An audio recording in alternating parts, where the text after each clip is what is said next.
Chose red as our background color today because I'm really angry and we're going to be talking about a walking red flag. Hi, welcome back to my channel. If you've never been here before, I am Fat Sajak and you're about to meet 2021 me. Listen, I kind of want to cut the shit tonight and just get right to it. So make sure you subscribe to the channel if you're not already, and come on over to Patreon if you like to watch nostalgic content. I'm not gonna super hype it or pimp it out today. I have too much to do. If judging by the title of this video you feel like you're going to need context for this video, I highly recommend you go back and watch my last video, which is in fact 2.5 hours long. But your context will be there. My plan for my next video was to sit down and watch Adam McIntyre's video about Joshua David Evans' video. However, it turns out that I had given Josh a little bit too much grace in my video yesterday. And I don't intend to do that today. So off the top, a couple of things. These are going to be sort of blanket statements for this video so that I don't have to continue to repeat myself. I think the reason my last video was so long is because I spent the entire time trying to make sure that the audience did not forget that I can hold multiple truths at the same time. People like Josh can be a victim of abuse and also be perpetrators of abuse. So a couple things off the bat. Everybody in this situation, with the exception of Colleen Ballinger, who has trauma surrounding this entire situation, their trauma is valid. I do believe that victims of pretty much anything, for the most part, have the right to talk about what happened to them and the things surrounding it for as long as they want, until they no longer feel like it serves them or they don't feel like talking about it anymore.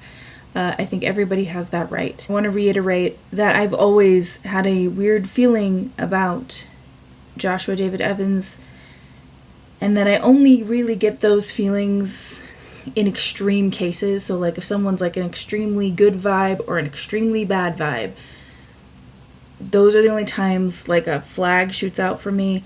If you're in the middle somewhere, I don't even think about your aura.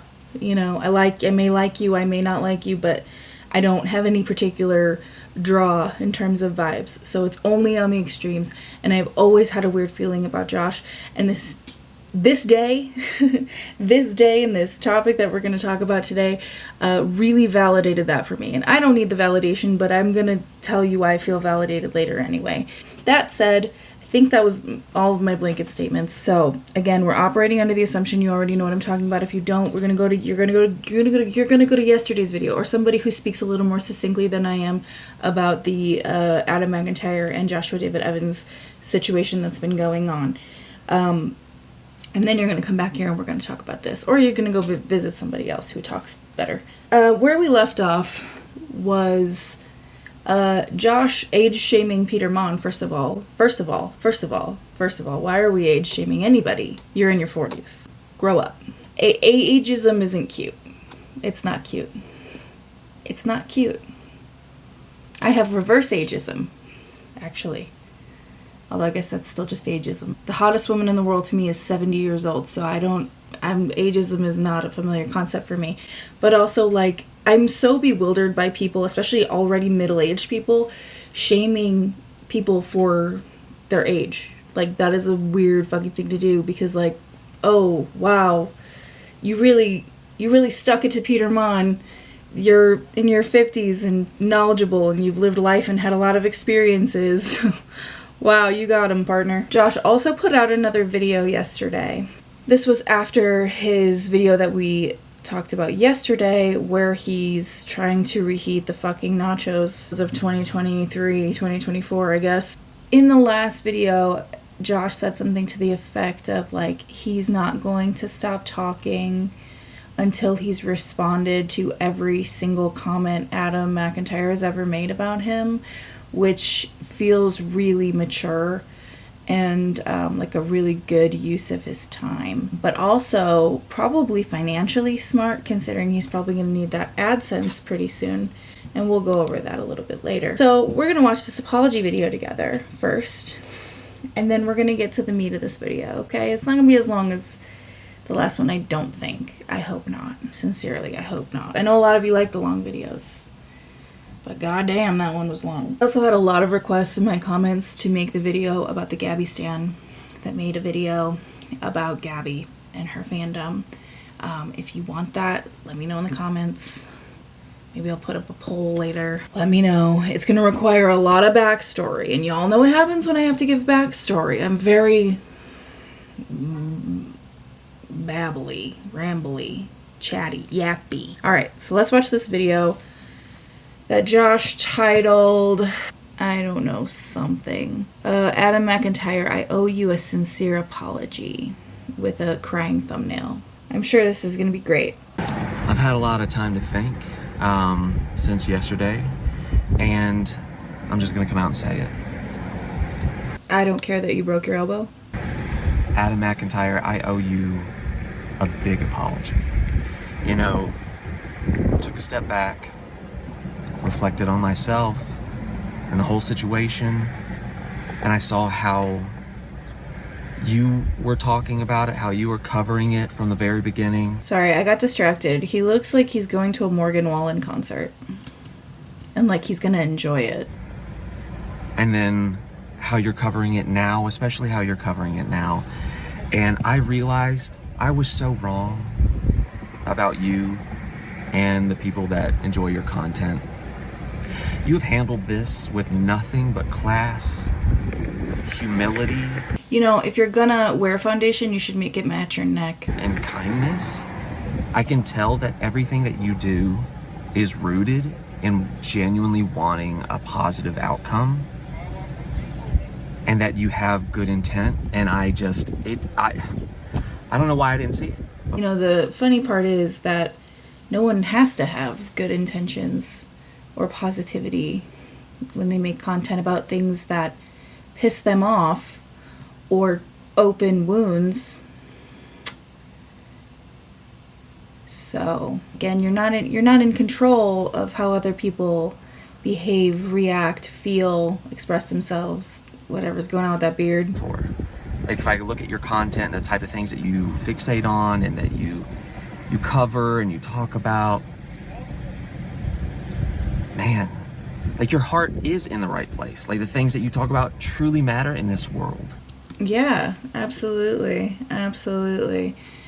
Absolutely. Because I know what a drama channel's, MO is usually making a big difference in the world. It's a job, bro. It's a job that happens to have personal elements that Brooks and Dunn's #1 fan here seems to forget that he literally just opened up. It seems like a classic abuse tactic, actually, if I'm being perfectly honest, where you upset someone, pretty much intentionally, or at least seemingly intentionally, and then you go, well, what's wrong with you? What's the matter? Why are you so mad? Why are you getting so emotional? That's just my 2 cents, though. Reba. Like, when I'm thinking about everything else that's going on in the world, and then I was like saying, oh, you guys focus on the wrong things. I went back and I looked at your content, and I looked at the type of opinions you have, and especially about this, and I was like, that's it right there. I need to think more like Adam and how he perceives this situation. It's not about perception, by the way. Like, I know this is all, like, supposed to be sarcastic and, like, I guess satirical. But, like, it's not even, it's, first of all, deeply unfunny. And second of all, missing the mark even in sarcasm, because nothing about this was about Adam's perception. It was about the fact that you're a fucking weirdo. There's not really anything to perceive other than how often you're watching his videos. And I was wrong. You guys that follow him are so emotionally intelligent. It's so obvious how you think for yourselves. You fully understand the situation that you're talking about. I don't even think you understand the situation that you're talking about. This has now been blown so far out of proportion over the course of the past few days. Absolutely needlessly, absolutely senselessly, absolutely no, it makes no sense.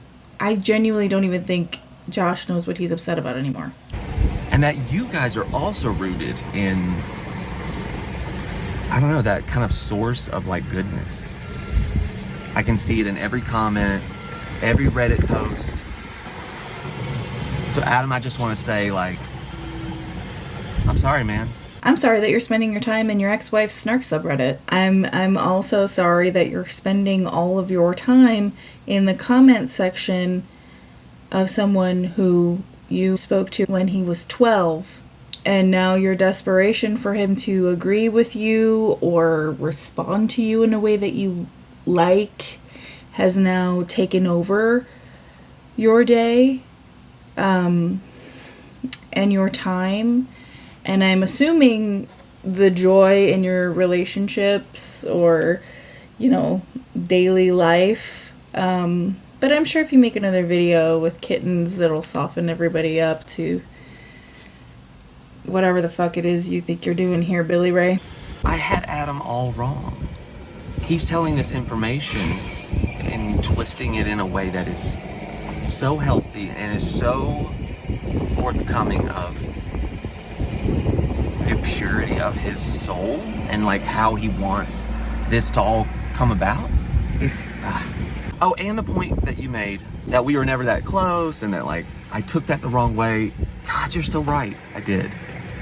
I took that the wrong way. I took you inviting me and Swoop over to spend time with you and your mom for hours. I received that as like we were on like cordial terms, that like if you reached out to me, I'd respond. You know, if I reached out to you, you would respond. I think I just took it and like, I don't know. It's like, oh my God, we had a good night and got really, you know, personal about all of our lives. You're a weirdo. You're a weirdo. This is a weird thing to do. This is a weird thing to do. This would be a more appropriate, not even appropriate, because this is just embarrassing for someone in their 40s to do. But like, this would have been a more, I guess, appropriate thing to do if like this was like one of your very, very close friends. And all of a sudden they were lashing out at you and they didn't want to be your friends and they weren't communicating with you. That I could understand this a little bit more. But the amount of times that Adam McIntyre has said, I don't know you. We've met a handful of times. To which Josh replies with stuff like this is nuts. And it shows that he has no respect for boundaries. He doesn't understand the word no. And it totally smacks of the time when, and we've referenced it recently when she came back, the whole Gabby Hanna and Trisha Paytas saga, where Gabby was like, oh my God, but like we were friends. And Trisha was like, I don't fucking know you. Whoever the hell was right or wrong in that situation, or whoever was actually remembering the truth or whatever the actual truth was about that scenario, like it feels so much like this. This is weird. This is bizarre. To have this kind of parasocial connection, and I know we overuse the word parasocial like on this platform now so much, but like to genuinely have this textbook parasocial relationship with somebody you've met a handful of times that you were talking to when you were in your 30s and he was fucking 12 is absolutely insane. Like objectively, if you looked at this from the outside, that's fucking batshit crazy. I just took it the wrong way, man. I just took that as like, I don't know, like we could talk, and that was really lame of me. Well, that's the first true thing you've said in this satirical video. Cringy of me to do that. So every single thing that I'm seeing that you say just kind of like repositions my mind to go, dang, Josh was wrong. Adam's perspective is the only perspective that truly should be heard and absorbed. Listen, first of all, again, there's no perception here. There's no perception. Josh reached out repeatedly, message after message, to get Adam on board with a doc about Colleen Ballinger, Josh's ex-wife. Adam didn't want to do it. didn't answer. Sorry, but no answer is a no. A non-answer is an answer. No means no. Silence, take it as a no. Call that the default. Because I'm sorry, but like if you're, I don't know, trying to hook up with somebody and you're like, hey, you wanna fuck? And that person doesn't say anything, do you then just take that as a yes? Or do you get more persistent? If the answer to those questions is yes, then you need fucking help. If the answer to this question is no, please apply it to the situation and move the fuck on. You absolute fucking doorknob. Because clearly he, out of this equation, he is the one rooted in such a humble nature compared to me and everyone else that like, I bow down to you, man. Wow. So I'm so sorry, Adam, genuinely, and I hope you know that. So my heart goes out to you and all of your amazing fans. And down below, I know you're gonna be like, you're gonna be doing what you've always been doing, proving me wrong and like filling the comment section up with love, positivity, awareness. Like, you're so self-aware. So just thank you guys. Thank you guys so much for showing me the truth. It's a great day. Things are really looking up. Au revoir. Wow. That was so tongue-in-cheek, I almost fell to my knees and sobbed from secondhand embarrassment. Really proud of you there, Josh. Weird. It's weird. Like, the fact that, like, he can't feel that this is weird is concerning. People are saying that Josh is in his, Joker era. I think he's about to be in his unemployed era, and I'm gonna show you why. So, the crux of this video lies in a creator called Gavin Reads It All. I will say the only bright spot in this situation is that I have now discovered his channel and I am now subscribed and hella into his content. So that's a bright spot. But while my video yesterday was premiering, a bunch of people were telling me they were getting served this video by this particular creator and that he was represented by Joshua David Evans and he wasn't receiving his money. And that was all that I had heard. And I said, okay, well, I'm going to sit down and watch this video after this premiere. And I did just that. And oh boy, oh boy, oh boy. I bet a lot of you that are here have seen this video already or heard another commentary channel talking about it, or at least vaguely know what's happening here.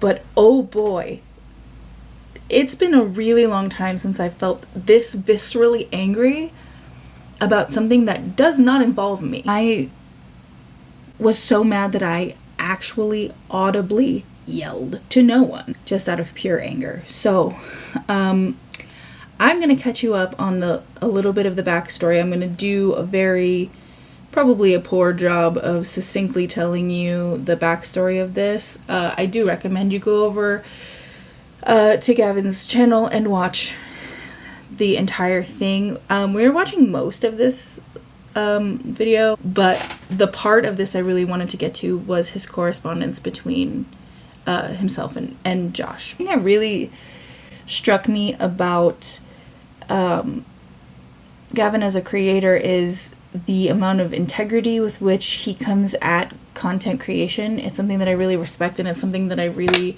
try to employ in even though what I do is just commentary, I try to employ the same sort of mindset where, like, I don't take sponsorships really ever. I get offered them all the time and I don't take them. And for me, it's like I don't know, like, I don't want to hawk some shit that I don't use or want. If there's something that I find to be useful, or I find that, like, I really love the brand already, or there's something that I'm really pulled towards, those are the only times when I'll actually take a sponsorship. I'm being offered to do a Trova trip actually right now, but I do appreciate that his resistance to do things like that, or to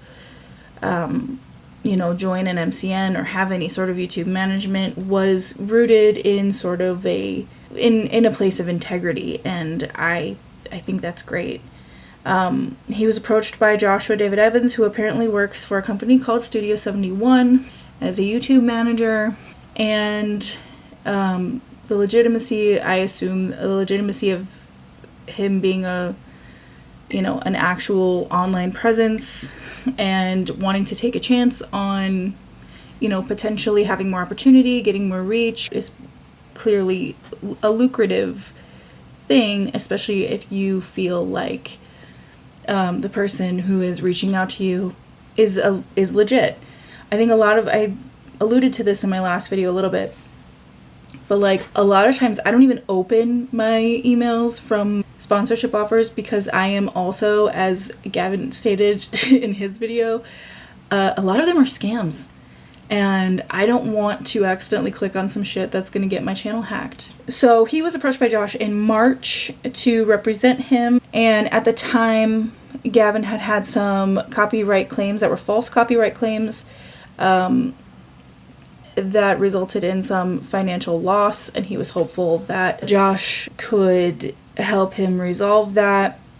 Obviously Josh was promising opportunities, because what management company is it? He signed a contract in April and agreed that Studio 71 would be taking 10% of his profits. Now, you have to remember that AdSense 2 is also already cut, thanks to YouTube taking a cut of our money. And then you have to also factor in taxes. So at the end of the day, another 10% of your income is a lot of money.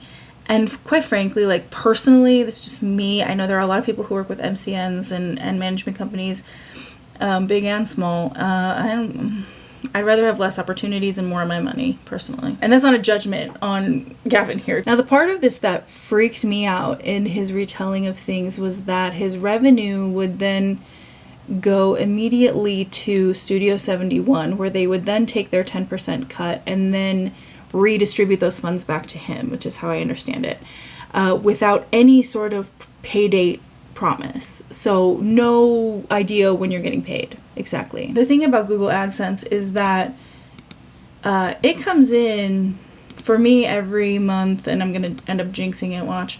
Every month it comes in on the 21st for me. So it's usually somewhere between the 20th and the 26th, depending on, I would imagine, just depending on who you are, your channel, when it comes for you. Mine always comes the 21st, unless it's on a weekend, then it comes like that following Monday or whatever.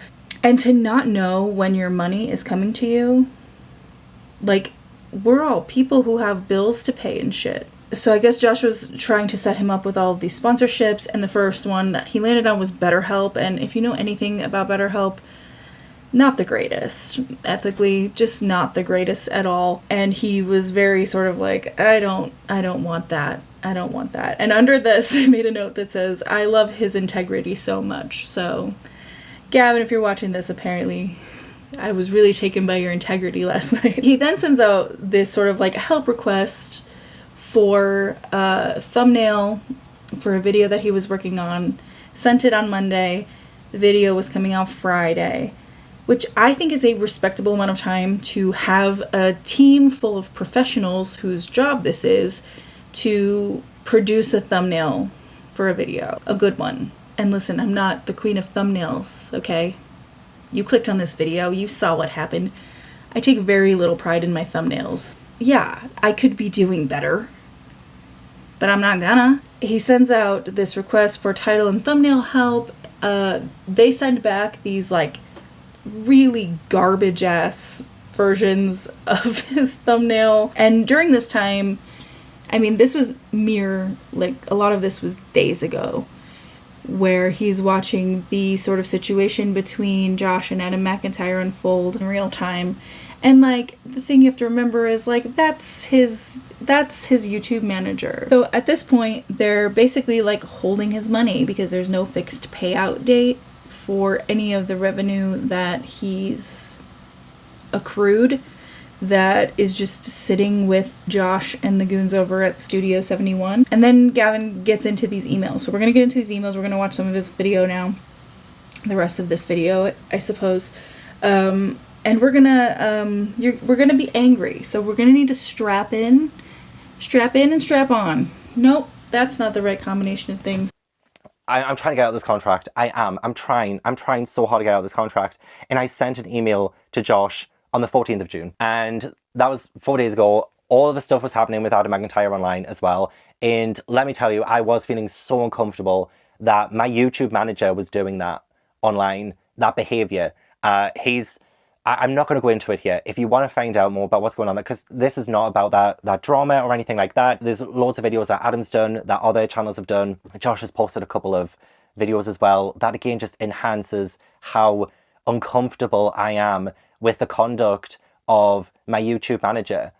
Yeah, period. Like, that, there is no, that's so unprofessional, first of all. If you're a part of a company who is managing people on the platform where you're having a very public crash out and meltdown over, again, someone that you and your ex-wife like to talk to a lot when he was 12, yeah, that's going to be a problem. And that's the Studio 71 as a whole. I genuinely feel like me saying that is going to blow back in my face right now because I'm in a contract that I'm still not out of yet.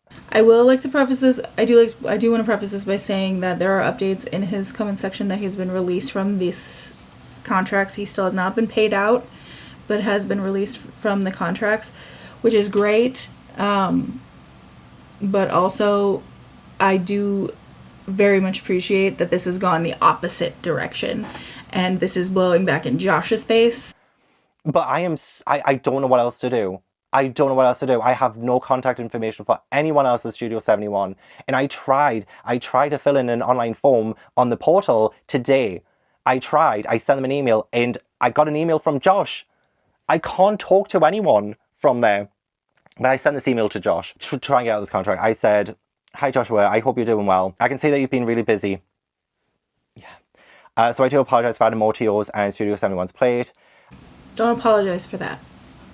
I mean, he already did, but there is no reason for him to have to be apologetic in any sense of the word. I also in no way assume opportunities or working together will be a quick process, as I only signed the Studio 71 contract 2 months ago today, but I am wondering if we can come to a mutual agreement to terminate the contract early. Firstly, I do take blame for not being more vocal in my expectations of what this partnership would entail and what I would be getting out of it. And I should have absolutely asked more questions before signing the contract on the 14th of April. I never take opportunities for myself despite trying to be a successful YouTuber these last 7 years, but I did really want to try, so I took the leap of faith with you. I thank you for seeing something in me when you reached out months ago, and I did get carried away with the ideas and possibilities that could come from this. And honestly, the amount of times I don't take opportunities for myself, I don't. Because I just think it's going to blow up in my face. And again, look what's happening here. I'm losing faith that I'm even going to be able to do anything more with my channel. Listen, here's the thing. Again, well, apparently even I notated that I love his integrity. If you're being offered some good stuff, take it. Get your bag. Like, maybe don't sign a contract for, people taking your money, but there are some solid people out there to do sponsorships with. I will say Adam and Eve was my favorite one. Yeah, it's vibrators, but they're nice and they don't put you in, purgatory. These management companies are supposed to be helpful for things like sponsorships and like fielding the ones that you want versus the ones that you don't. I would imagine that as a YouTube manager, I would be like, well, what kind of sponsorships are you interested in? What are you absolutely not interested in? The fact that Josh opened with BetterHelp is like, oh, so you clearly didn't even speak to your client about what sort of opportunities they would be willing to take. I think I made it clear from our early meetings that I want to focus on growing my channel and making the best videos I can possibly make without changing who I am as a person as my primary goal. I did love the idea of potentially getting my videos onto other platforms for an additional revenue stream, as well as more eyeballs on the content I love to make. But I've taken some time to think about things since our previous call that I would rather just stick to YouTube and growing there independently. I was hopeful that after you told me the team have done an optimization report on my channel, that the call would have been about my actual channel, where I can improve specific content I can focus on, ways in which I can grow, etc. The optimization report ended up being completely different to what I expected. I understand from a business perspective that brand identity is a major player, but I should have said in the moment, but the Mr. Rogers Blues Clues suggested identity branding couldn't be further from who I am as a person, or the videos I want to make, or the videos I make and want to make. I'm sorry, but as his YouTube manager, that's something Joshua should have already known. And also, I'm sorry, why are we trying to make kids content out of adults content? You are the type of person who manipulates and abuses children. Must we harken back to the past? I go to scary locations to read horror books. I solve Agatha Christie books dressed as a character called Slagatha Christie. I vlog my experience reading books, and there's a whole lot of rude humour. I make my way through all of Stephen King's books, and a lot more that I just have no clue where any of that suggested branding would come into any of that. I did send a list of my video plans. Oh yeah, I forgot about this. I did send a list of my video plans and ideas for the rest of the year on the 18th of May, which I didn't get a response to, which is fine, but also I'm just wondering how any of the suggestions will be implemented in anything I do, really. I will say, that's a level of organization and planning that my executive dysfunction is just gonna sit here and marvel at. Another big problem I have with Josh is that I send an email and I don't get a response. Oh, that's weird. Because that seemed to be something as a concept that really, really upset Josh, right? I don't. That email I sent on the 18th of May, I sent him all of my video ideas for the rest of the year. All of them. It was a massive email as well. And I was like, okay, take a few days to reply. But no, he was too busy. It was on the 18th of May. He was too busy focusing on this Colin Ballinger documentary, apparently, and doing ChatGPT for my Sherlock Holmes video. And called it a day. I want to focus on my channel. I do. I want to focus on the videos I make. I'm passionate about the videos that I make. And I want to make bigger and better videos. I do. That's what I love. That's why I love what I do. And that entire email was ignored by my YouTube manager. He didn't respond to that. And then when I said my initial anxiety about the financial stuff on the 1st of June, he was like, okay, how are you feeling about this? And I told him, I was so honest about it. I was like, I feel sick to my stomach, I'm not going to lie, that I don't have control of my finances. And I'm looking forward to when I actually can get control of them again. And he didn't reply. That's so fucking gross. That is fucking disgusting. You ask him how he's doing and he tells you, I am fully fucking anxious because y'all have control over all of my money. You have stolen my money under the guise of taking 10% and then funneling it back to me. And this is, I mean, not even the tip of the iceberg. Please consult a lawyer, even just for a free consultation, just to get like an idea about this, because even though you're released from your contract, like there is no guarantee that these people are going to give you your money. And holy shit, if you need to hire a lawyer, if you need to hire representation to get your money back, by all means start a GoFundMe. You have our support in this community for sure. Whew, okay, you know what? We'll go on this diatribe in a little bit. And I highlighted just how sickening it felt to not have control of my money. He ignored it. He didn't reply to that. And then on the 3rd of June, he sent me a response, being like, oh, just making sure you got paid. And I did. I got paid a day late. Because he said, oh, maybe the 1st. But, you know, it could take a few days. It could. International, you know, payments and stuff could take a few days. All the other stuff, weekends and whatnot. So I could end up getting paid like up to like the 4th, for instance. And my rent comes out on the 1st of every month. And a lot of my payments come out at the end of a month and start of the month as well. Right. And that's the thing too, right? Is every person who has a job has bills, and the cost to live somewhere needs to know when they will have their money so that they can budget and plan, grocery shop. If you have a fucking family that needs to be fed and clothed and housed, like, what are we doing? Why are we being so flippant about someone's livelihood? So that's just not helpful to me. So I said that, like, not having a fixed date and a fixed payment date makes me sick to my stomach. And he didn't reply. He didn't reply, and that was on the 1st of June I sent that email. He sent a message on the 3rd of June, making sure that you got paid. Also, he has a few pictures of my other client who came into the studio in California. One day, buddy, you can go to California too and film in this studio. Film fucking what? I read books.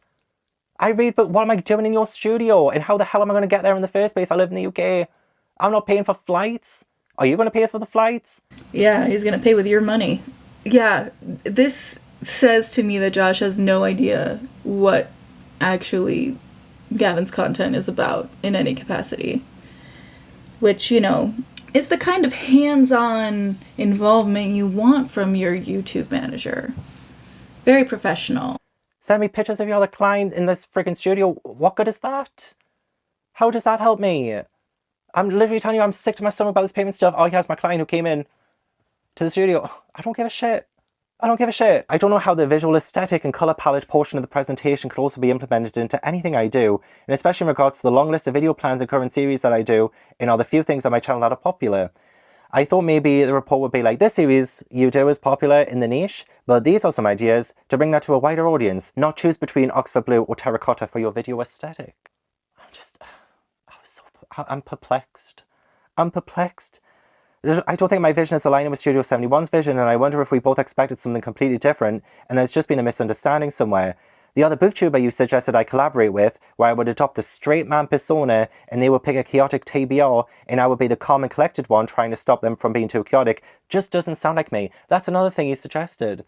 I collaborate with another book person that they represent, and they would be all crazy and chaotic picking a TBR, and I would have to calm them down and be like, no, like, don't pick that for your TBR.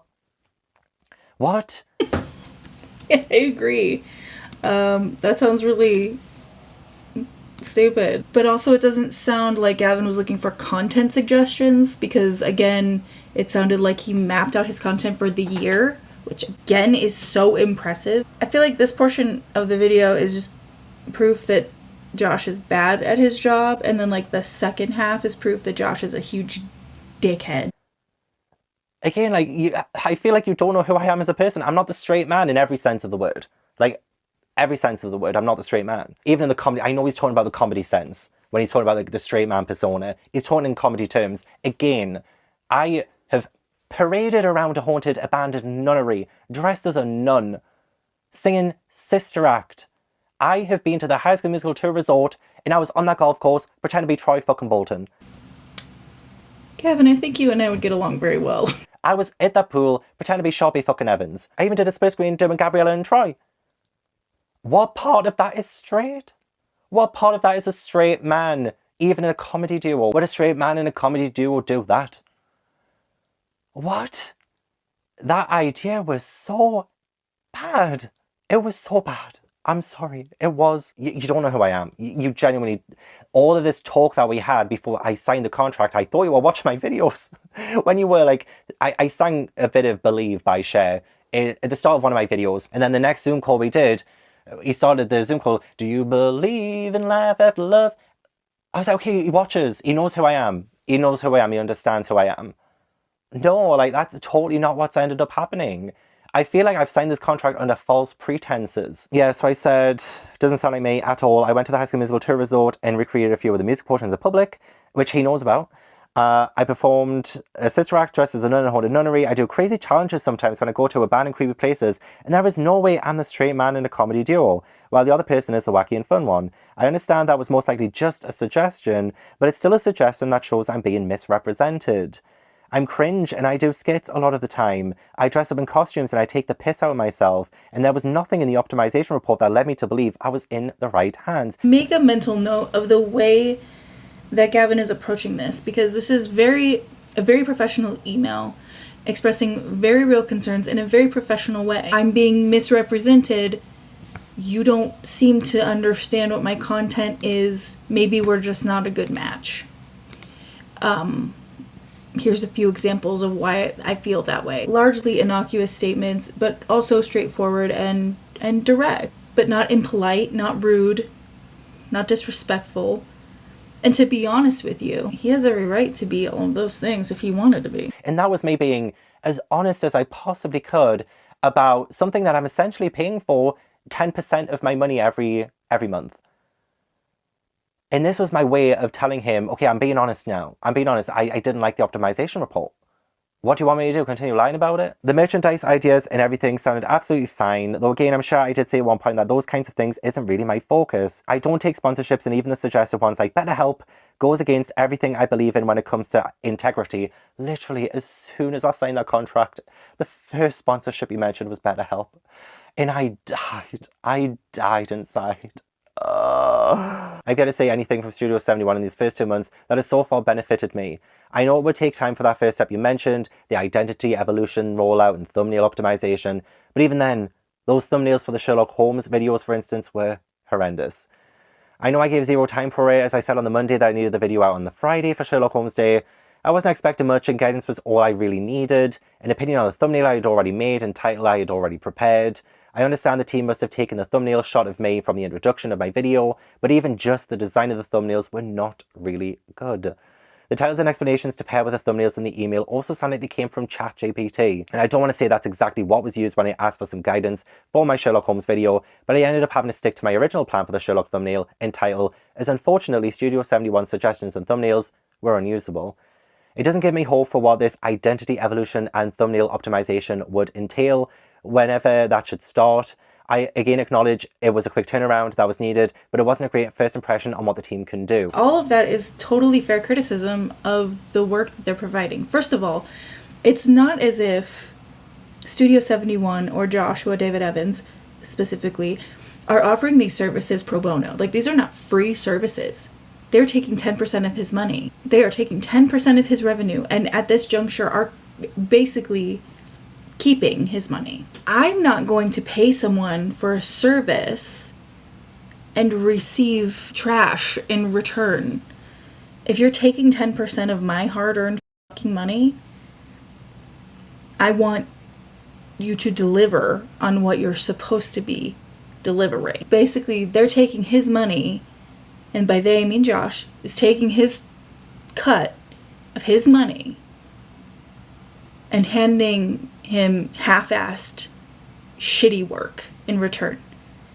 Work that is seemingly done by AI and in a haphazard manner.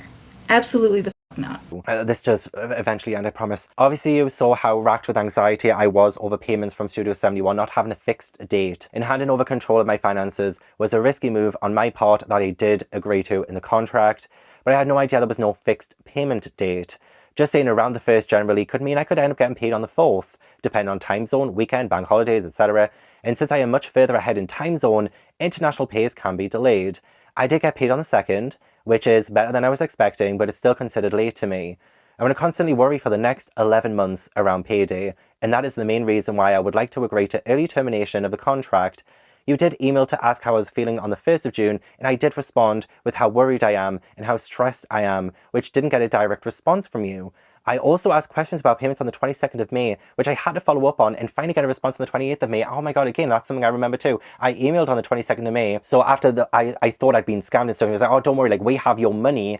I sent an email being like, oh, well, can you, like, let me know some more details about this? Like, can you please, like, let me know about, like, the Great British Pound kind of, what's the word, conversion and things like that. There was so many things I asked questions for, and I didn't get a response. That's fucking insane. How are you going to have somebody's fucking money, their livelihood, the thing they need to pay their bills, to eat, to keep a roof over their head, not to mention to further create content, and not respond to them when they ask you about it? That seems a little more maddening than the time Josh sent multiple DMs to Adam McIntyre trying to prod him into doing a documentary that he already said he wasn't interested in, receiving no response and then losing his fucking mind, but what do I know? And I sent that on May 22nd, and yeah, on the 28th of May, I followed it up because he didn't reply. Is that the 3rd time I've sent an email and he just didn't reply? So far, I was worrying the entire time about being paid. You did ask on the 3rd of June if I received the money, but none of my concerns in that email was addressed, and there was no reassurance or solution to delayed payments in the future, so again, it was just something I've noted. I guess the slow replies have been a factor into making me feel this way. Again, like, there's just, as a client, I just expected to not be ignored for as long as I have been. And it gets worse. It does get worse. It does get worse. And yeah, absolutely. It is his job. This is literally his job to reply to these emails. Because otherwise, what the fuck are you doing besides stealing this man's money, Josh? What are you doing besides taking 10% of his hard-earned revenue, Josh? You're providing garbage thumbnails and ChatGPT video descriptions and calling it good? Get the fuck out of here with that shit. I understand there was a lot going on behind the scenes at the company, but you also mentioned on the 3rd of June that you were talking to the OTT team about distributing my content on MSN. How did that go?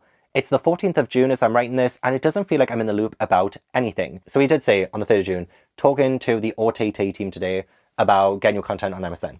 I didn't hear anything again after that until this email when I said, hey, that was the 3rd of June. It's now the 14th of June as I'm writing this. How did it go? What happened? Because again, I'm not being in the loop about anything. And that's how I feel. I just feel so in the dark. And that's one of the reasons why, again, why I'm so racked with anxiety about this whole thing. It takes so long to reply to things, if he replies at all. And I'm sat here just sick, absolutely sick. And then the one paragraph I mention, the stuff that's happening with Adam McIntyre right now. Now, finally, I really hope you're doing okay, Joshua. I want to note that this is where the shit's about to go off the rails. So if you're like, oh, Sajak, we heard you say you were really pissed and you were going to yell a lot. First of all, it's 12:30 in the morning, so I'm probably not going to actually be yelling at a loud decibel, but I'm going to get really angry really soon. So if this is what you're here for, lube up. I've seen a lot from your Instagram stories and recent online discussions regarding your behaviour with specific people online, and a lot of it has made me uncomfortable to remain locked in this contract. I already had doubts with everything I've listed above, and again, I have since signing the contract, but it seems like everything that is happening online with you is taking up a lot more of your time and attention. And now the dates are lining up because apparently the documentary stuff started 14th of May or something like that.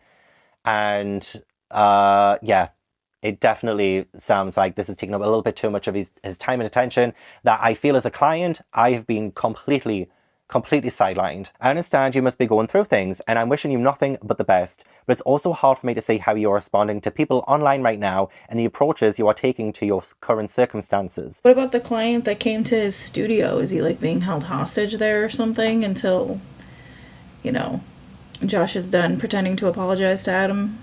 In regards to my position as a client and my channel and finances, I would feel much more comfortable if I could be released from the contract so I can go back to focusing on what is important to me, and that is my channel and making videos for my audience.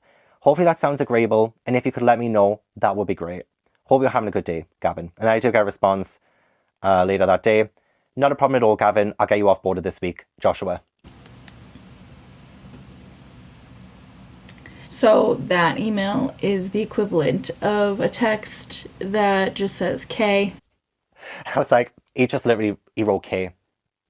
He was like, oh, okay. No, 100%. That's exactly what that is. It is the email equivalent of K. Like, not reading all that.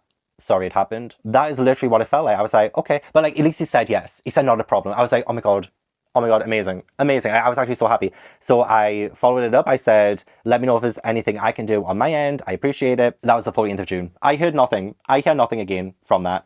So I follow up again on the 16th of June, 2 days later. And again, I'm giving him 2 days to respond. And I feel like that's enough. When he's my YouTube manager, I feel like that's enough time to give. I think 20 minutes is enough time to give. I think he should be responding to you regularly. Not sitting in his car making bullshit videos for Adam McIntyre. Not sitting on his couch with a microphone that I'm pretty sure is just an old TiVo remote, you know, talking about being bullied by a fucking 12-year-old. He should be doing his job. He should be doing his job, which is being a YouTube manager for some reason. I say, hi Joshua. Hope you're doing okay. If you get a moment, could you let me know what the next steps for the offboarding are? Is this a relatively quick process? Do I need to sign anything? Do I need to remove access to my studio? Let me know when you can and have a good day. That was on the 16th of June.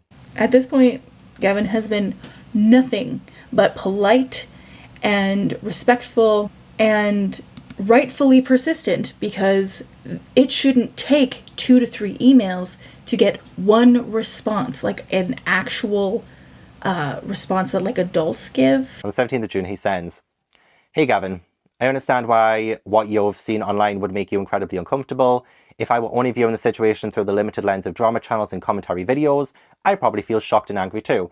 Can I just point out, anything that I said about the stuff that's happening with Adam McIntyre online, that was a footnote in that massive email that I sent. It was literally only the last paragraph. Literally only the last paragraph. And furthermore, I understand what you've seen online would make you incredibly uncomfortable. If I were only viewing the situation through the limited lens of drama channels and commentary videos, I'd probably feel shocked and angry too.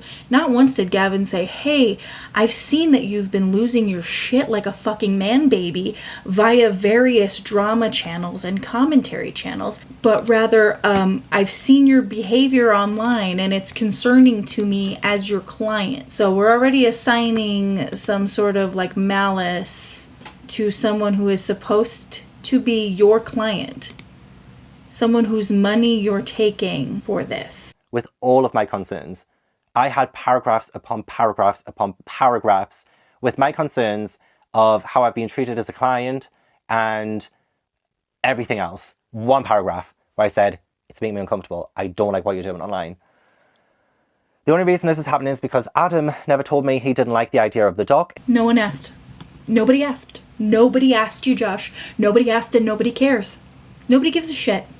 Nobody cares. You are acting like an erratic man baby. And you are now letting your weird fascination with Adam McIntyre and the fact that he won't reopen all of his trauma wounds so that you can make a fucking documentary, which apparently you can't do without him, since apparently what?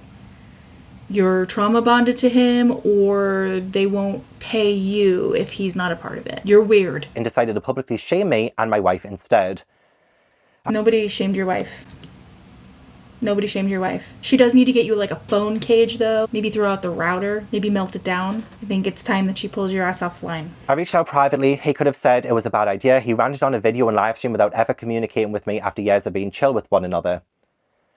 I was like, I don't need to know. I genuinely do not need to know. My email was not regarding the drama online. I don't agree with what Josh is doing online. I really don't. Again, it was making me so freaking uncomfortable seeing all of that unfolding. As I am a client, I filmed a video in Wales last weekend. I think Adam posted his video. Joshua David Evans just threatened me, I think maybe the day before I left to go on this trip. And that's what I was thinking of. I'm trying to film this big video for my channel that I'm posting in a couple of months. And this is in the back of my mind. I'm like, what's my YouTube manager doing? Yeah, no shit. That's the thing. It's like, first of all, this email is fucking unhinged. And it's not even the most unhinged one. But this would be like if you worked at fucking McDonald's and your manager, you're like, hey, I'm supposed to start my shift, but I was told that I was going to be working the register, but they want me back on the line. So I have some concerns because I've never worked the line before and I don't know how to cook. So what would you like me to do? And the manager instead just went on this big long diatribe about how their ex-husband is trying to take custody of their kids. Like, nobody fucking asked. Nobody fucking cares. Do your fucking job and shut up. I'm really not trying to let 2021 sajak out too much because she's a mean bitch. And I want to be a mean bitch right now. But I want to save it for later in this video. What's happening? What's going on? And it's so freaking bizarre, it's so weird. But again, I mentioned the tiniest part of that in that email because leading up to that moment, so much had happened that I wanted to get out anyway. But the stuff that was happening online with Adam, that was the last straw for me. And I was like, okay, I need to get out of this. It's this bit. What surprised me wasn't your reaction. It was that after all the conversations we've had and the rapport we've built, your first instinct was to criticize everything we've discussed and presented me in our conversations in a way that feels very emotionally reactive rather than grounded. What the fuck are you talking about? Emotionally reactive where? He thinks the shitty thumbnails you sent him were shitty. The ChatGPT video descriptions were not what he was looking for. Lining him up with unethical sponsorships, not his gig. All of these things led him to feel like he was being misrepresented by a management company, by a manager who was supposed to be representing him. You're not doing your job, you're just taking his fucking money. And everything isn't about the conversations we've had and the rapport we've built. Fuck you. All I've ever done is treat you with kindness. I poured my heart out in that email. And also, yes, he did. But also, all I've ever done is treat you with kindness. This isn't a fucking breakup. This is a business transaction. This is professional, a professional setting. All I've ever done is treat you with kindness. That's like putting in your 2 weeks notice at your office job and having your boss go, "You're moving on to a job that pays you better and gives you more freedom? Oh, you only have to work 4 days a week instead of 5? Oh, you have better insurance there? Well, all I've ever done was treat you with kindness. You're leaving?" You wanted me to be honest about how I feel I've been treated, and you're saying I'm acting emotionally reactive rather than grounded? You open up this email about something totally unrelated to my situation, and you go into that you're surprised. What surprised me wasn't your reaction, it was that after all the conversation we had, the rapport we built. I'm sorry, but again, I'm your client. I'm your client, and again, you have been lovely in those calls. Absolutely. I'm not attesting that. I'm not saying you were awful. But I had concerns and I emailed you about them, and you're replying with this? That I'm not treating you right? That all you've ever done is treat me with kindness? This is about your job. This is about the job that I was expecting from you. This is about me giving you 10% of my ad revenue every month and not feeling like I'm getting anything. At all. He's not getting anything at all. He's getting garbage, fuck-ass thumbnails and ChatGPT's fucking video descriptions. Thumbnails he could have made with his eyes closed in Canva with a watermark and would be better. I'm like, wait, hold on. Are you trying to say that none of my concerns are valid? I gave you a massive email telling you exactly how I felt, and I don't get it. I don't get it. The reality is that this situation is far more nuanced than the version currently being presented online. The video I'm releasing isn't some angry rant or threats. Okay, so he hadn't released his video yet. He was threatening to release a video, an expose on Adam McIntyre. Oh, Gavin, I love you so much for knowing the word expose. Oh, I love you so much for this. I think you might have just become my new favorite creator. As a lot of people refer to it, them as like expose videos or an expose. It's an expose. It's just one of those things that it's just a thing that bothers me. It doesn't matter in the grand scheme of things, but like it also doesn't matter in terms of this video, so I'm just gonna move on. And addressing the drama. And the video hadn't come out yet as of sending me this email. And it was being posted all online and everything. Obviously, I could say it. I've been following Josh for years on Instagram. He's been following me. So I see everything he posts. And so, yeah, he's talking about this video he's releasing, like, which honestly I watched, and that video was awful. The video, oh my God. It just solidified to me even more, like, I need to get away from this. I need to escape this contract so badly. I need to escape the shadow of this man. What, you mean the kittens didn't do it for you? Oh, man. For real, though. Reality is that the situation is far more nuanced than the version currently being presented online. Then why didn't you provide any of that nuance in your video? It was certainly lacking any sort of... really anything, to be honest. What he's saying, what? That video, I thought maybe there would be some reasoning in it, at least. But the more he went on, the more he talked, I was like, oh my God, this is unhinged. This is so bad. I can't believe this. And he's talking about Adam here. They have added their own twist to this entire situation and doubled down to the point where it seems so black and white. I'm trolling online on purpose because that is exactly what these people want and function off of. I'm trolling online on purpose. First of all, trolling is giving you way too much credit, Josh.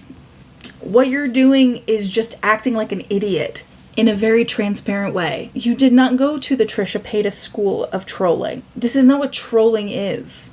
You're not trolling anyone. You're a fucking troll in a different regard. You're literally hanging out in your ex-wife's snark subreddit, trying to make fun of and tear down people who are having actual nuanced conversations about whatever the hell's wrong with you. also the admission of of what you think you're doing is trolling.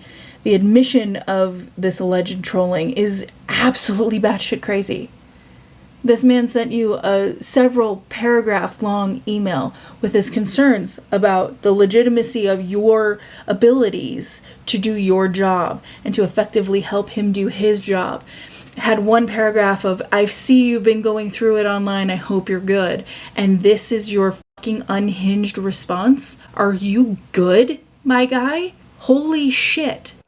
They picked a fight and are now playing the victim because I decided to not remain silent. No one is playing the victim. No one is playing the victim. No one cares enough to play the victim. The reason this is blowing up is because you're acting batshit crazy. And whether that's legitimately the way that you are right now or the way that you're trolling, it's just embarrassing. You are an embarrassment to people over 40, myself included. I am embarrassed. No one makes millennials look worse than Colleen Ballinger and Joshua David Evans, ironically. I can see how you were a couple for some time. Some of the parallels are quite jarring. You're purposefully goading people online. This is the behaviour I'm seeing of you. Honestly, if I had no idea what this whole Adam McIntyre situation was, I would still be concerned. I'm like, why are you provoking people online? This is not the right behaviour of a YouTube manager. I'm scared of you. The stuff you're posting online, I'm scared of you. I was flabbergasted.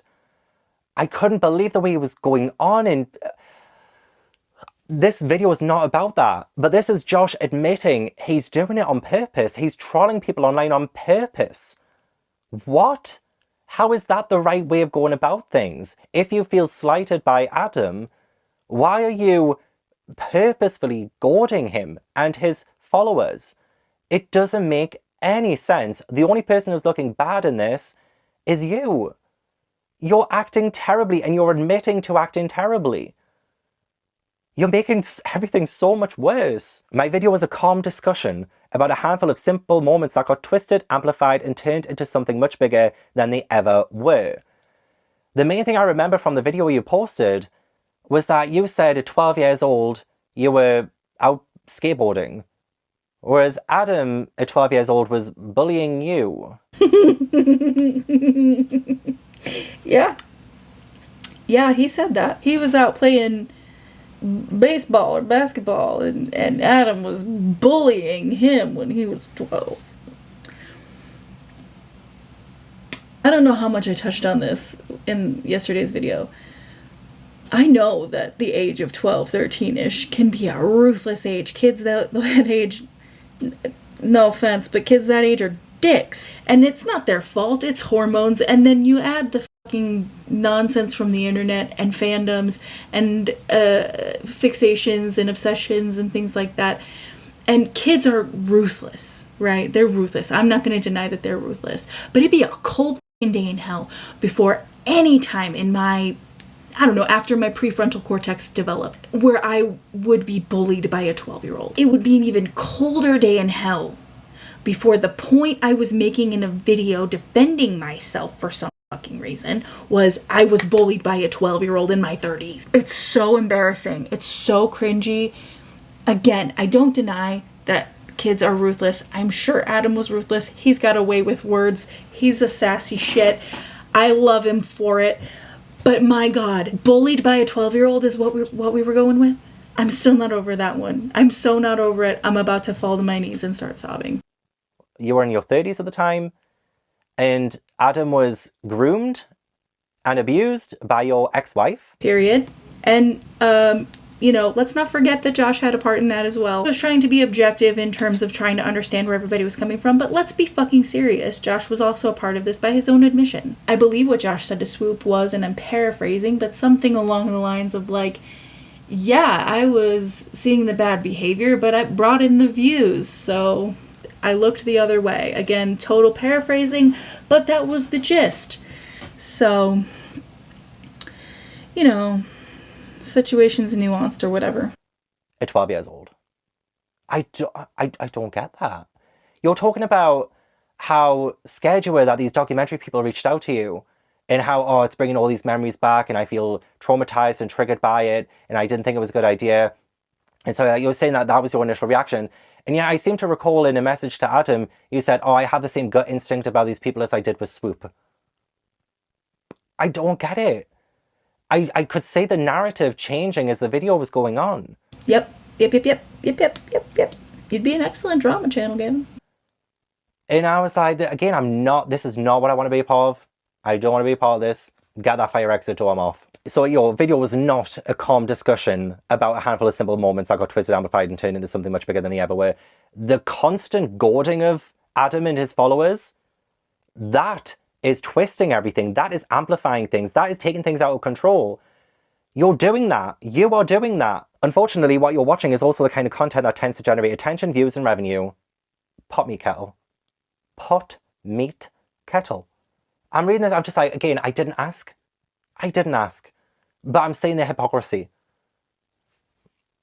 Had you reached out, I would have gladly shared the full context, the timeline. I didn't want to know. I genuinely didn't want to know. My email was not about that.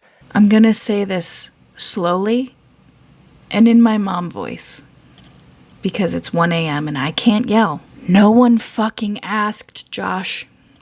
Had he reached out, he wasn't gonna reach out about that. He did reach out about several other things on several other occasions. But here's the thing. You didn't respond to any of that. The only thing you responded to was the thing about yourself. The only thing you responded to was the drama that you are continuing to stoke and provoke every day. Still, no one asked because no one cares. No one gives a shit. Your trolling is transparent.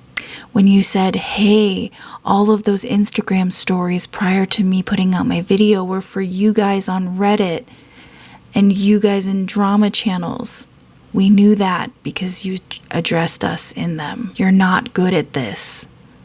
You don't seem to be good at anything except being hella embarrassing. And the receipts that show how all of this actually unfolded. Instead, you're seeing a version of events being narrated by someone who has already decided what the story is. I've heard your side of the story now. I watched that video you posted. I'm on Adam's side. That said, I genuinely respect your position. No, he doesn't. No, he doesn't. You don't respect anything. You don't respect anything about your client here. Or your former client, I should say. You don't respect anybody. You respect the people who will suck your dick about whatever it is you think that you are correct about. But you are an egocentric little man baby. Because every time you post a video, Josh, where you're out here making real sarcastic comments and pretend apologies and trolling, we can all see right through you, babe. We can all see that it's an act and that you go home to your wife at night and you probably curl up in the fetal position and cry because the internet doesn't like you and you can't seem to figure out why. This is why. This is supposed to be a professional email about your client's concerns that have to do with his career and his livelihood. While you withhold his AdSense, but still take his money and then berate him for having concerns, except the concerns were that he's watching your erratic behavior online while you're supposed to be helping him out because that's what he pays you for. Pull your thumb out of your mouth, big guy. You've decided you'd like to exit the agreement. I can absolutely make that happen. I just need a little time. These decisions aren't made by me alone, and an abrupt contract termination requires conversations with the people responsible for approving those requests. It'll likely take about a week for me to get in front of the right people and work through the process properly. And here's me, honestly, just panicking again because I'm like, you're doing so much online right now. You're goading people online. You're provoking people online. Are you actually going to focus on this and help me as soon as possible to get out of this contract?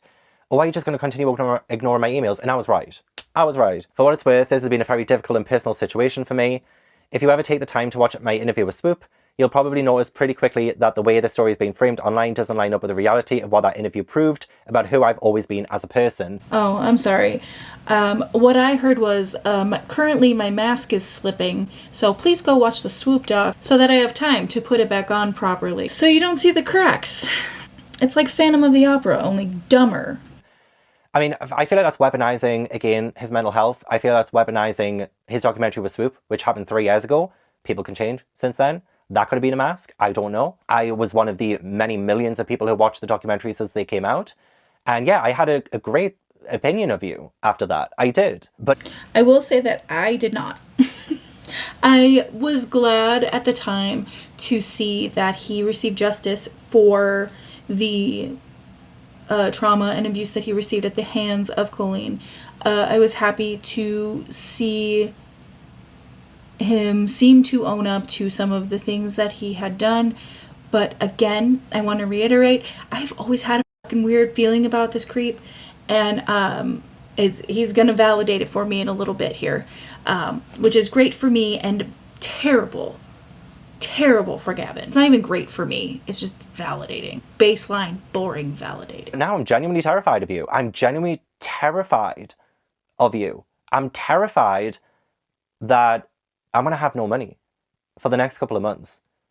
I'm terrified that I'm going to get a cease and desist from this video. I'm terrified that I'm not going to be heard from anyone at Studio 71 because I haven't actually talked to anyone from Studio 71 except you.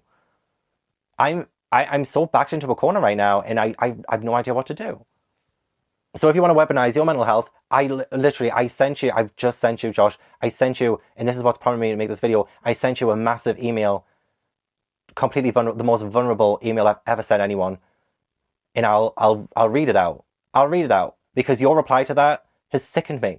It sickens me too. And it's terrified me. It's genuinely, I couldn't speak for, I couldn't speak. So don't freaking weaponize a Swoop documentary from 3 years ago. Things change. You have clearly changed. What makes this especially frustrating is that none of this started with some traumatic conflict. Someone had concerns about a documentary, chose not to express those concerns to me directly, stopped responding, and then publicly criticized me and my wife. Please, please, please, please, he didn't say your name. And nor did he say Pamela's name. Just FYI. Adam did not say Josh's name. So many people in my comments from yesterday were like, I didn't even pick up on the fact that he was, alluding to Josh. And I was looking at the chat. My guess was it was Cody. My guess it was Corey. My guess it was so-and-so. Like, literally, if Josh had just shut the fuck up, none of this would be happening. I just want to say this. He did not say your name. He didn't say your name. People theorize. They theorize quite a few people. They theorize quite a few people. You are not the only name mentioned. Oh, stop. You're going to hurt his ego. He wants to be the only one mentioned. Don't. He's going to fall to his knees and start sobbing. I can't handle that right now. The only person who outed you was you. The only person who brought your wife into it was you. I'm so perplexed. It's saying everything that's happening online. I'm feeling gaslit from this email. You are being gaslit from this email, sir. You absolutely are. I mean, you can't really read it any other way. The entire email that he sent was about the Adam McIntyre situation. One paragraph of many, many paragraphs of Gavin's email was about the Adam McIntyre situation, and not even in detail. Certainly not asking for more detail. Because again, nobody cares. Again, you didn't have to comment. You didn't have to out yourself. Oh my god. Before I even knew there was an issue, by the time I understood what was happening, the narrative had already been written. It hadn't though. Oh my god, it hadn't. It hadn't. I've spent the better part of 10 years dealing with situations where other people tell my story for me, often without context and often in ways that don't reflect the reality of who I am. Well, it's really a shame that you don't have a YouTube channel with over 1 million subscribers, where you could use that platform to actually speak out. Oh wait, yes you do. I guess I had hoped that after the conversations we've had, there'd be at least enough trust to ask questions or hop on Zoom before making a decision this significant. He sent you multiple fucking emails. He literally sent you an email with all of his actual concerns. Not the ones about Adam McIntyre and your constant need to be his friend, but also his biggest hater. I don't know what the goal is. He sent that email. And to ask questions about what he's paying you for, or your online trolling. Because one of those things, nobody cares about, my guy. I emailed you privately with my concerns. And you've made this all about your situation with Adam. Not one part of my concerns was even brought up in this. Instead, you said, oh, I treated you with kindness. This is how you repay me. This report that we've had and stuff like this. I'm like, I've just told you my concerns. I did. I emailed you and I took blame. I did. I accepted blame for some of the things that I didn't portray well enough. And I don't even think he should have had to do that. And also, if we're going to talk about the rapport they've built, while Josh doesn't even know what kind of content Gavin actually makes, that's bonkers. What kind of rapport is that? How are you going to have good rapport with a client and you don't know what it is that they do on their channel enough to actually help them with their channel? I did. And I'm speechless because I feel like, what else could I have done? I did email you privately. I had hoped that after the conversation we've had, there'd be at least enough trust to ask questions to hop on Zoom before making a decision this significant. But I understand that's not where you're at right now. So while I don't believe the situation is nearly as black and white as it's being presented online, again, I didn't care. I'm caring more now because this is now really affecting me. What you're doing online is affecting me because I know you're not paying attention to me as a client and helping me get out of this. I do respect your decision. He doesn't. He genuinely doesn't. You're going to say how he doesn't respect my decision at all. Give me a little time to get in front of the appropriate people and I'll make sure everything is handled correctly. So I replied when I woke up, "Hi Joshua, thank you for letting me know a little bit more, but the online drama was really only a footnote in the email I sent. It isn't the main reason or even a big reason as to why I want to leave the contract. You really don't need to share any more about it with me, but I would still like to go ahead with the termination. Can you give me a timeline or something that I'm not in the dark about for the next processes? You say it will take about a week to get in front of the right people. Should I email again next Wednesday to make sure things are moving along? Or if you have any further updates about it, I understand you're busy and you have events coming up, but I would appreciate being kept in the loop about this." The degree to which Gavin is being polite with Joshua at this juncture is very admirable, because I would have lost my fucking shit. I'm ready to lose my fucking shit now and it's not even been sent to me. I really do, because again, I feel like I'm in such a dark about everything about my life. And again, this is my livelihood. This is everything to me. This is my job. They have all of my money. They have my finances. Everything. Absolutely everything. And I didn't get a response. So what I'm hearing is it's okay for Josh to not respond to people, but not Adam. Shrugging emoji. Bro. I didn't get a response. He didn't tell me. And then his video premiered. He's posting all over his Instagram. He's commenting on other people's videos. Sunflower emojis. I'll probably get a fucking sunflower emoji on my video too. Using the same vernacular that people's abusers have used in the past, like Adam's abuser, his ex-wife has used in the past. And again, not addressing that at all. What's with the sunflower emoji? What's with the "say you a VidCon bro"? What's with the confrontational, intimidating tactics that you're doing on purpose? You've admitted to me you've done it on purpose. I think it's so interesting that also Gavin really had no interest in this story outside of like, hey, my YouTube manager is acting in a very erratic and concerning way, and this makes me feel uncomfortable about moving forward in a professional relationship with him. And then Josh himself, yet again, threw himself into the mix in such a way that makes the other person like question them. Because again, like all of everything we've discussed over the course of the past few days could have been avoided by Josh just simply shutting the fuck up. He didn't respond. I just asked for a timeline. I was like, just please keep me in the loop. Didn't respond. And then he's just posted another video about Adam. Keeps posting on his Instagram stories. And like, I see you online. I see you're posting on YouTube, Instagram, everything. You're posting everywhere. I need to send another email. Because again, the longer we leave this, the longer I'm trapped in this contract, the longer you're taking my money. And I need my money. I need my money. This is going to be a really hard email to read out. Because I'm going to be very brutally vulnerable and honest about it. This is going to go into my finances right now. It's not looking good. I just sent it, as of filming this video, I sent it 2 hours ago.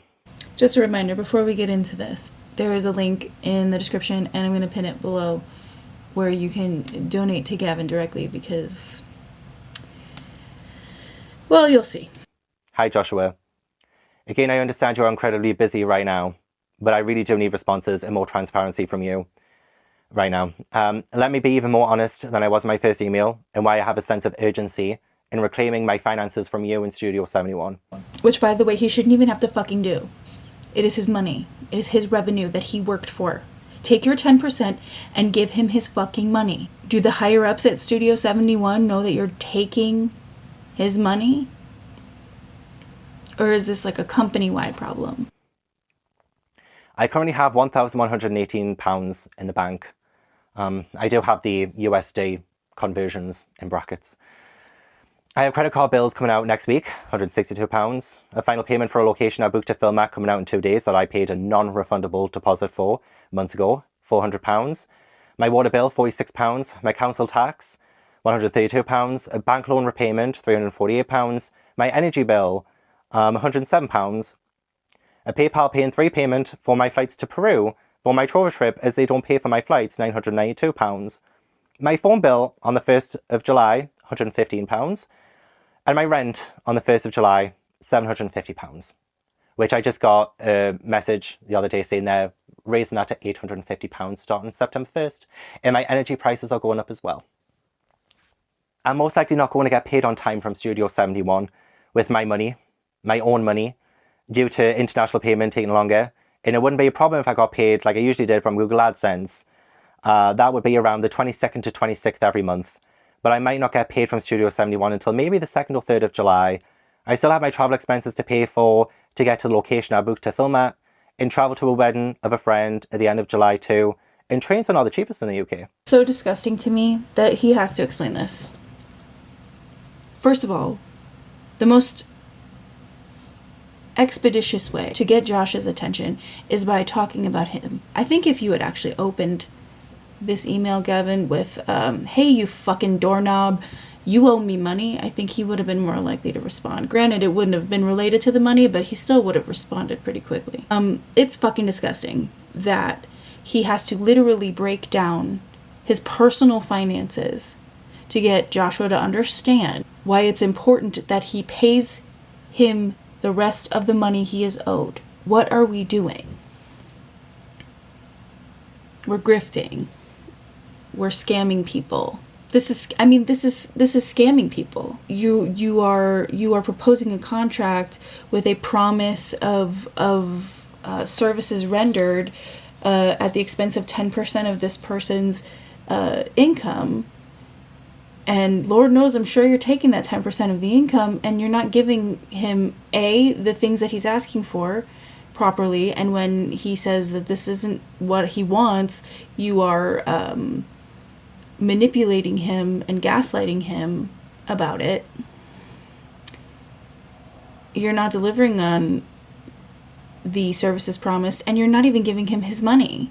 What's next? You got a set of Kenza Cosmetics brushes he might be interested in? By my calculations, I have £3,052 to pay before I get my money from Studio 71, with £1,118 in my bank. I've given Studio 71 10% of my April earnings already. I feel like I haven't benefited from anything you or Studio 71 have provided in April. I will again be paying Studio 71 10% of my May earnings when I finally get paid at the start of July. Again, I feel like I haven't received any benefits from this partnership so far. Instead, that's 20% of my previous earnings that are just gone and I don't get to see, despite me working really hard to make sure I keep a roof over my head, pay my bills on time, and still be able to book places for videos because I do. I put myself in debt sometimes to pay for these wilder videos I do because, again, that is my main priority. My job is my passion. I have no words, and I have so many words. But I don't want to get demonetized today. And we are 18 days in June, and I imagine Studio 71 will again be taking another 10% of my earnings from this month. And yet again, I haven't felt like anything has happened. I know I signed the contract, and that's on me.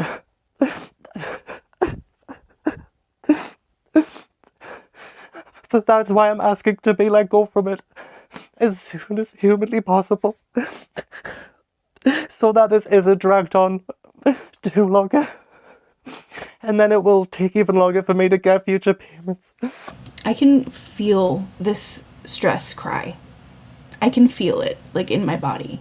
I can't imagine having my finances hanging in the balance because my YouTube manager is too busy trying to rile up a creator who he was talking to in his 30s when that creator was 12. Trying to create a commotion around a documentary about his ex-wife.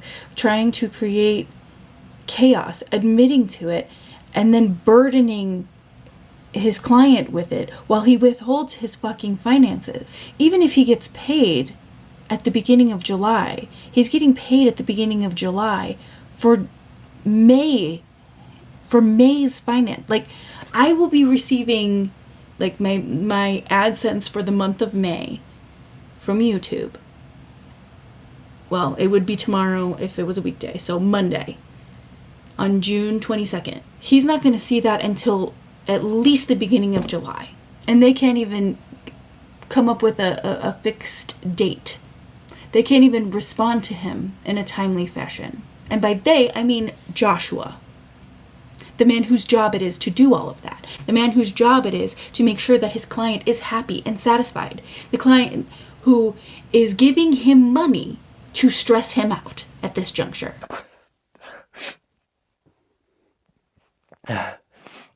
This is nothing personal, and you have been very lovely on the calls that we have had.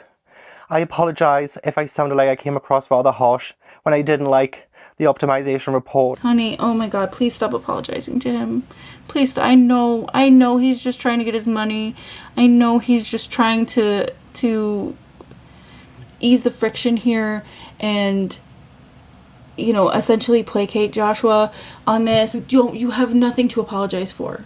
You could have been much harsher and you still wouldn't have had anything to apologize for. I don't even think you were harsh to begin with. I think you were direct.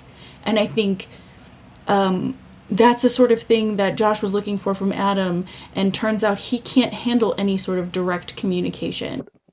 I just felt rather deflated and disappointed that none of it was to do with my actual content, but the branding around it, the aesthetics, and not what I'm passionate about doing.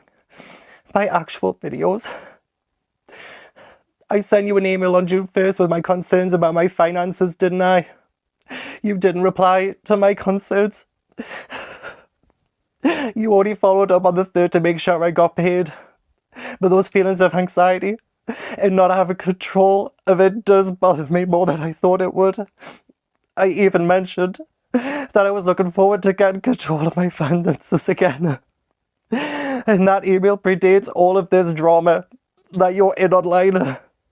So this Adam situation is not the reason I've asked to be let go, but it is the last straw. And good for you for saying so. Yeah, literally. I mean, I genuinely don't think it could have been laid out any better than this. I am beside myself with how absolutely fucking inappropriate all of this is. Not Gavin, but Josh.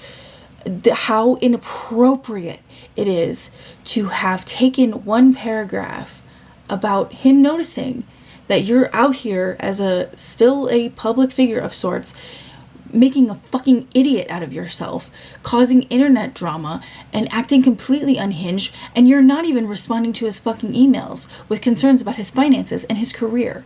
Like you should be, because that's your fucking job.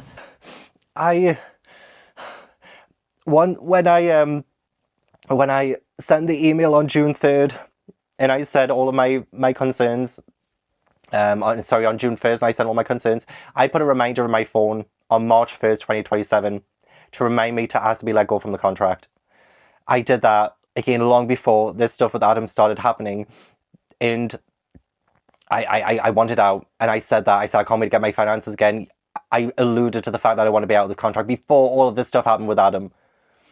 I have a reminder on my phone for March 1st, 2027 to email to ask to be let go, because I know there's a 30-day period, because otherwise the contract automatically rolls over. I know, and I put in my reminder to leave. I want to leave. I'm watching you post videos on your YouTube channel and posting stories on Instagram where you are purposefully goading Adam and his community online. That is making me uncomfortable, absolutely. But it's also making me frustrated because I know I sent an email yesterday morning asking for what the next steps are, and instead of replying to your client, you're provoking people online. It's not behavior I want to be a part of. This is my livelihood. All the money you get from me is all of my money. I needed to live and pay my bills and support myself and pay for the things I need to do to keep doing my job. I'm just asking you to do your job. Fair. And the fact that Josh has essentially browbeat him down with his own personal drama when all he's asking for is his money and to be let go from this contract. Clearly he can't express his concerns or his disinterest in the things that were offered to him that made no sense for his brand or his channel. So all he's asking is to be released and to have his money given to him. So he has to get online and beg for you to give him his money. You can't even confirm. Please don't worry about it. Your money will be here. I can't guarantee, obviously as our problems persist, I can't guarantee the exact date. You can probably look for it during this date range. I'm really sorry that this has been your experience. I'm really sorry that I let you down. I suppose sometimes people aren't a good match in that way. I wish you all the best. That's not what's going to happen though. If there is any way, again, and I am pleading now for a quick turnaround, then please help me. Even if we can't cancel the contract right this minute, is there any chance at all that my upcoming May revenue will be processed as soon as Studio 71 gets it, rather than wait until the start of the month to send it? There are no additions to my revenue from Studio 71, which I imagine is why it takes a little longer to process payments. But you're only taking from me at this moment. Take the 10%, it's fine.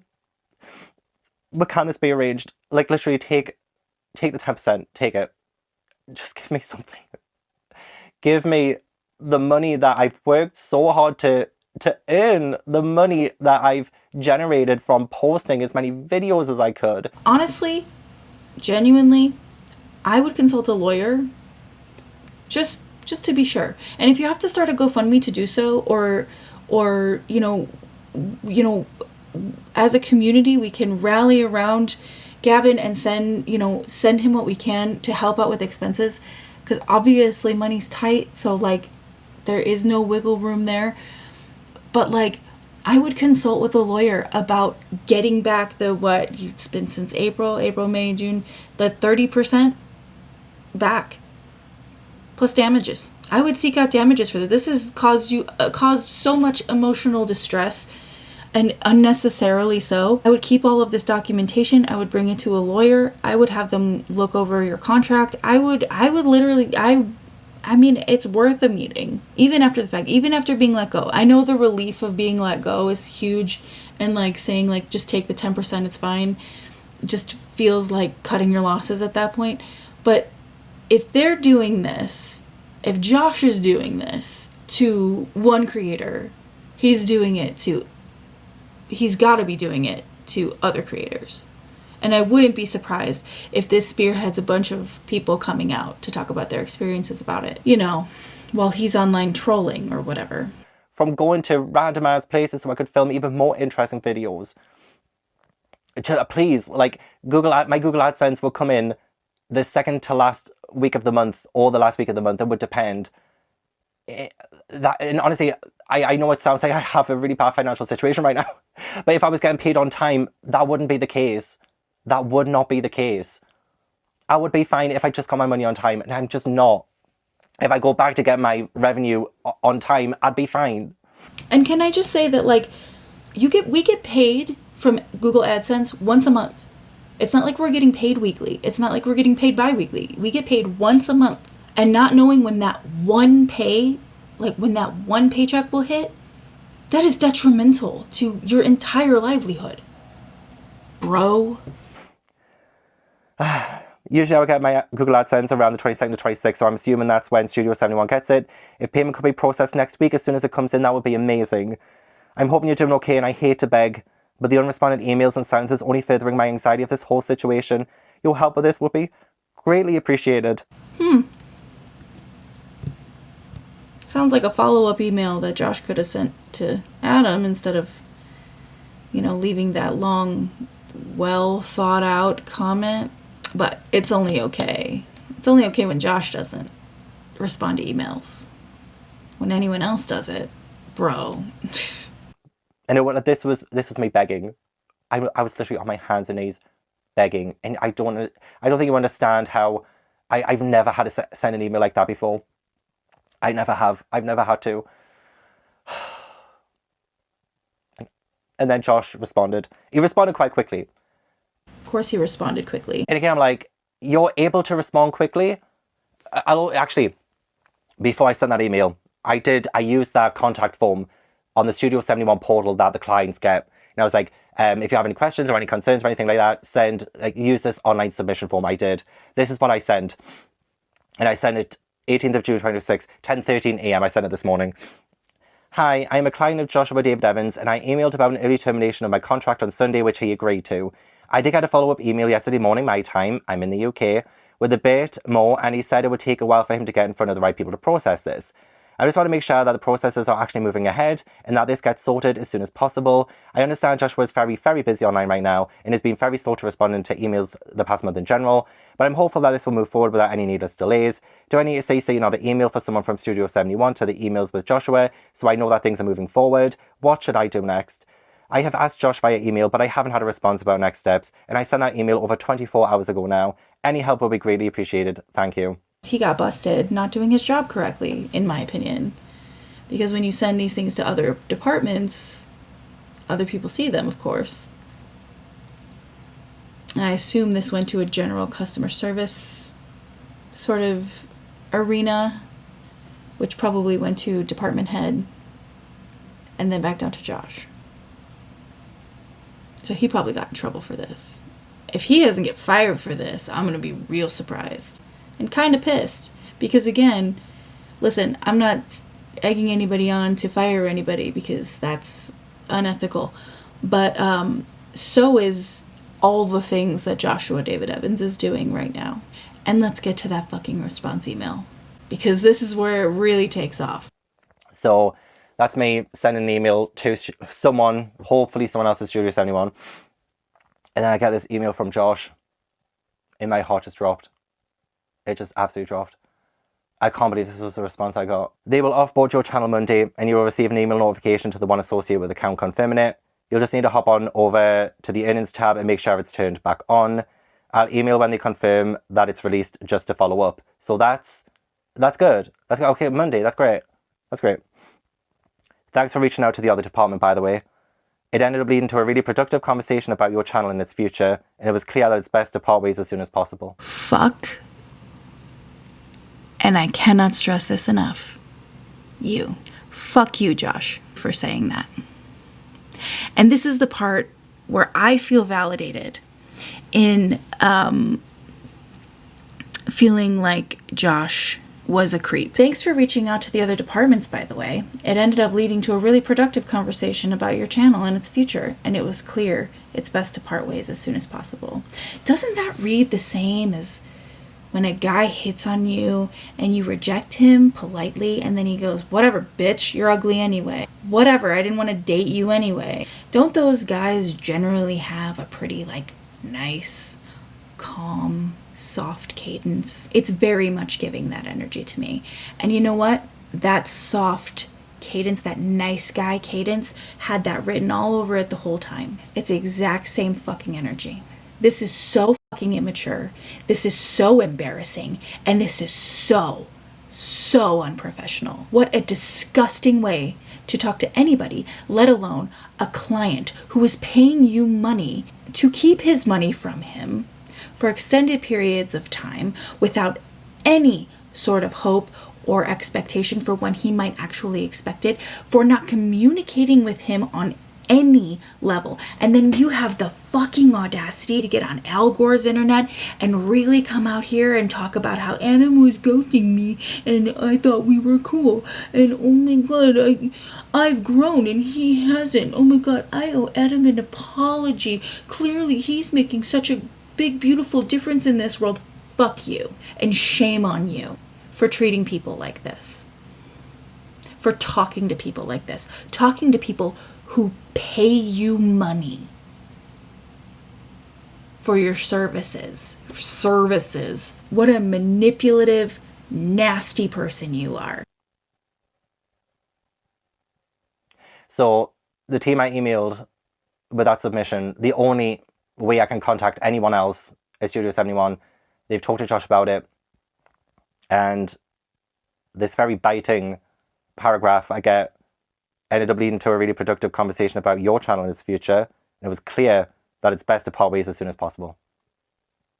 He's essentially saying that, yeah, your channel is really bad. Like, you're not going to make us any money. Yeah, but he's only saying that because his ego is bruised and he's a man baby. Because he got in trouble for not doing his fucking job. And by the way, if Joshua David Evans thinks your channel is bad and is not going to make money, please remember the thumbnails he sent over. Please remember that he uses ChatGPT allegedly and all sorts of AI to make thumbnails and pleas for people to participate in documentaries. His opinion means nothing. The fact that he's even employed there, the fact that that's even his job title, is absolutely fucking nuts. Josh's first video about Adam with the AI thumbnail, and of course the arrow pointing to Adam that has his name attached to it, so we know which one of them is Adam. Thank goodness. He is the king of thumbnails. That video has 31,000 views. It's been 2 days, so he's not exactly killing it over there. So, I mean, take his, you can go ahead and take his words with a grain of salt, I would think. And you'll not be around for too much longer anyway. So, yeah, let's terminate. You're not going to do anything for us? Nice. Very nice. You know, the amount of times I've turned down opportunities for my channel, many times I've said no to things, the self-esteem, trying to prove myself every year, making bigger and better videos and all this and the other. That's the response I get. And furthermore, I would just like to say that every single email that Gavin sent to Josh was absolutely respectful, absolutely polite, direct, straightforward, not harsh, not rude, not a single one. And Josh has responded with nothing but cold, calloused, vitriolic bullshit. No one asked about your ordeal with Adam. No one cares. I cannot reiterate that hard enough. No one gives a fuck. Had to block you on Instagram, unfortunately. Started feeling pretty uncomfortable with how closely you've seemed to be following my stories and personal life, especially given how much contempt you've expressed toward me. No one has expressed contempt. Well, no one sending you emails here has expressed contempt toward you. Also, how closely he followed your stories in personal life? You mean after you sent him a 15 fucking paragraph email detailing the truth about what happened between you and Adam McIntyre? That he didn't ask for, want, need, think about, care about? Okay. I'm sure you understand, Gavin. Hopefully this frees up some energy for things that bring you a little more joy than keeping tabs on me. No one, and I don't know anything about his wife, Pamela, but no one is more in love with Joshua David Evans than Joshua David Evans. What an egocentric pinecone ass bitch. This is not a casual falling out with friends. It's literally a business transaction. This is literally a professional email.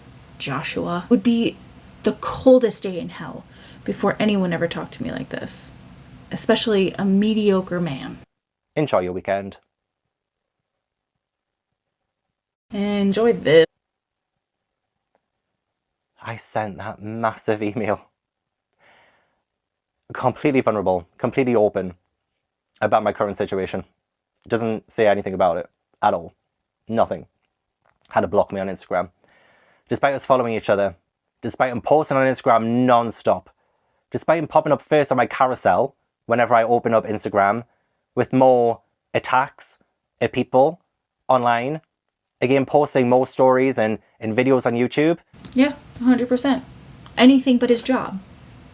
Anything but letting you know about where your money is. Not a single thing in any of these emails about his money. When he can expect it. Not even that he's going to look into it. Even on, you know, forget the professional level. How about on a human level? Bro, you can't even sing Believe while you check to see if you can expedite the payments for one client. But make sure we get these really, really clever Instagram stories about how grateful you are for how intelligent people who follow Adam McIntyre are, and links to your new video. You are an embarrassment, not just to creators or fellow YouTube managers, but to people over 40. To people in general. What a shameful, disgusting way to treat another human being, let alone someone who's paying you money for services not rendered, which is technically what a scam is, by the way. Completely unhinged, purposefully trolling people, as he has already admitted. And yet he had to block me on Instagram because he was feeling uncomfortable with how closely I seemed to be following his stories and personal life. Like we weren't following each other on Instagram. Alright, this is my YouTube manager. Well, not anymore, babe. You're free. And I'm glad for that. He's responded to my concerns by blocking me on Instagram. I sat there speechless from that. I am speechless. I've just sent you the most vulnerable email I've ever sent someone as your client, and that's your response. I followed you on Instagram for years. You kept posting stories. You kept popping up on the front of my carousel. Of course I was going to click on your stories when I'm waiting for a response from you as, again, your client. Exactly. Of course he's gonna... You're doing everything but your job. You're doing everything but communicating with your client, who is asking you not even about something petty or small. It's not like he's being an annoyance and he wants to know 9 million different questions. He's literally asking, hey, when am I going to get paid the money I've already earned? When you're done ransacking it for your 10%. When can I expect this? I have a lot of bills to pay. Vulnerably, I'm about to share with you every single bill that I owe until that money is mine. I just don't think I've ever witnessed someone be this bad at their job. Like Fruit Stripe gum has more longevity in its career than you do. This is concerning. I can't believe this. Can you please at least reply to my financial situation? And now I don't know what to do. He's blocked me on Instagram. I haven't heard a peep from Studio 71. I can't just remove their access from my YouTube studio because the contract says if I do that, they can hold my money.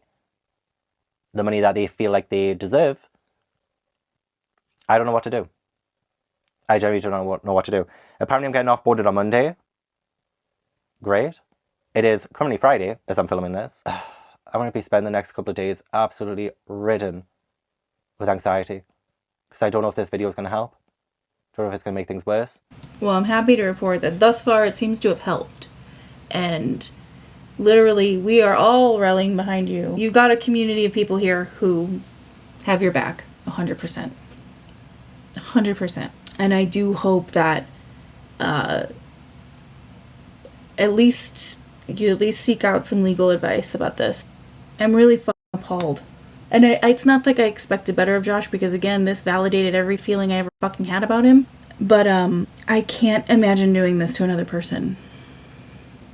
I can't imagine not responding to emails about someone panicking about their fucking livelihood and how they're going to pay their bills, to keep the roof over their head, and to continue to work.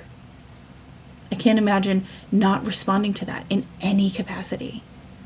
You have to be a soulless fucking ghoul for that to be your reality. Or, you know, a really good internet troll. I don't know if I'm going to get my money at all. Because I haven't been paid any money from May. It's now the middle of June.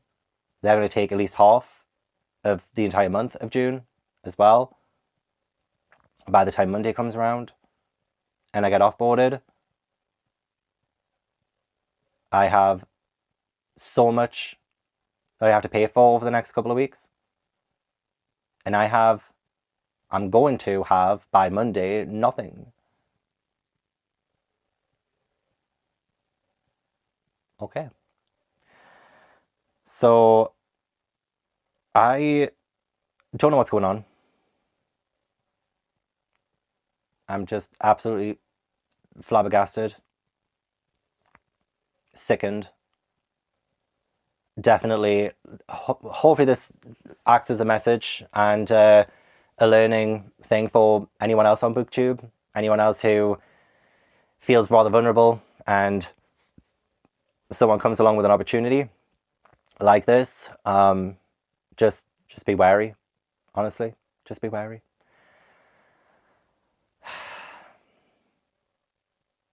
We'll see what happens, I guess. Yeah. I'll keep you posted.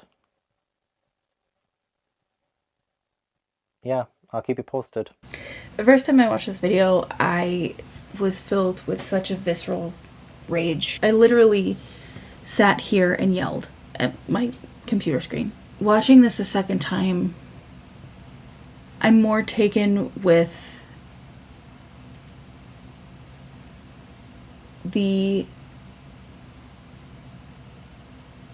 sadness, and I don't know, I'm like out of words, and that doesn't happen to me. You're having creators sign onto a contract, give Studio 71 10%, and then fucking with their earnings, fucking with when they get their earnings,